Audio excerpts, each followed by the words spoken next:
15 hours in economy. How could it get any worse? Oh no. Oh no. Time for a colonoscopy?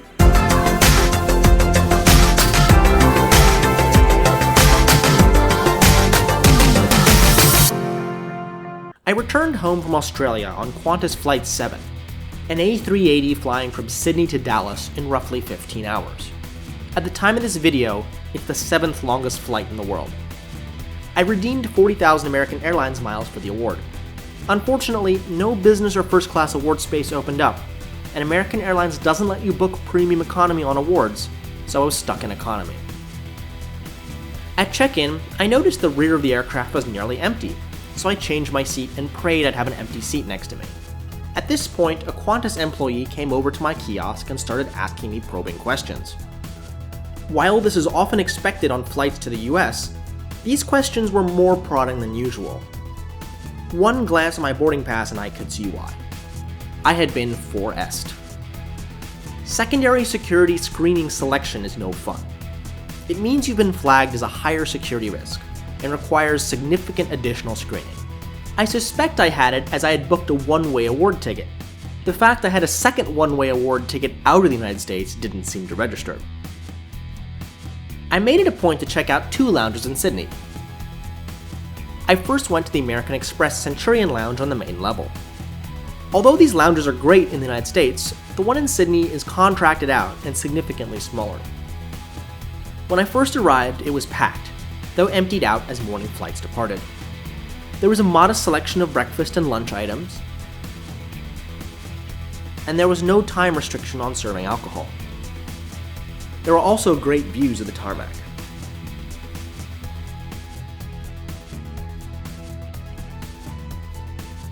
The seating area was small but varied, but unfortunately the Wi-Fi was not functioning. They claimed it was an airport-wide outage, but the Wi-Fi worked just fine where I went next. I made my way to the Qantas lounges upstairs, which I had access to within my Alaskan status. There was a bit of an issue as I had booked my ticket with American Airlines, not Alaskan, but it was soon resolved. The lounge was spacious and there were varied food options, though nothing looked that appealing to me. Alcohol was self-serve, though it got a little carried away on the head of a beer. There was also a gelato bar, which was a fun addition. I decided to go to the gate early because of my 4S.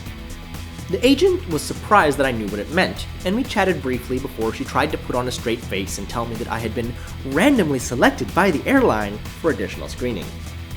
All of my possessions were searched, and I enjoyed a full body massage before being allowed into the gate area.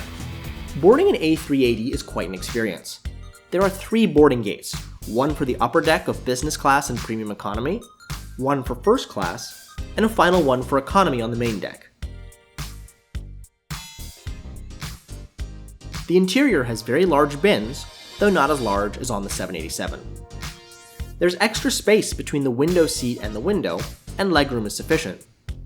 Curiously, the armrests had ports for charging and Ethernet, though my port wasn't working. The USB port that did was incredibly wimpy, and only managed to keep my phone from further depleting. The age of the interior really shows.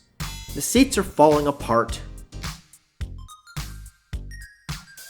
the electronics deteriorating, and my armrest wouldn't even stay up. It also gets really tight when the person in front of you reclines.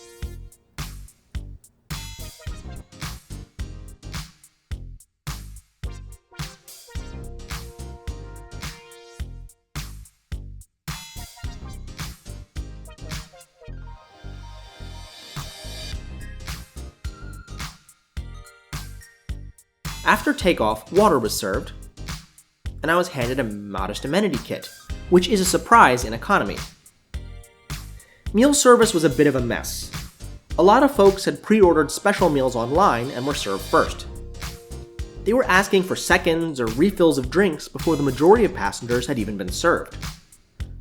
There were 2 reds and 2 white wines, and I had a Sauvignon Blanc to go with my chicken and Parmesan. The food barely fit on the tiny tray, although the flavors were simple and it wasn't half bad.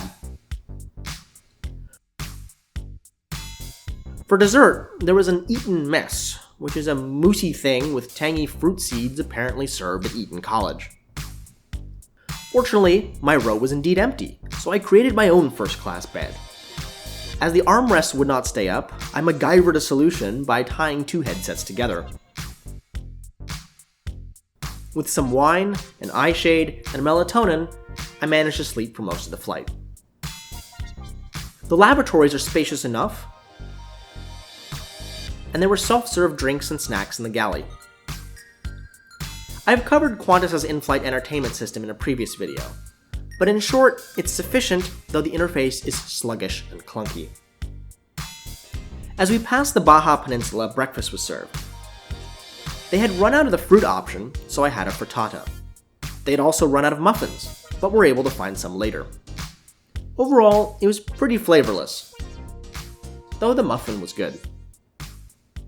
It was fun to watch the lumbering beast land at DFW. Overall, Qantas's A380 was fine, though my experience was significantly improved due to having free seats next to me.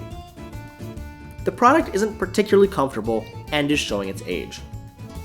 Hopefully, the proposed A380 cabin refreshes improve the economy experience as well. Thanks for watching! If you enjoyed this video, please consider leaving a like and subscribe for many more videos to come. I'll see you on the next one.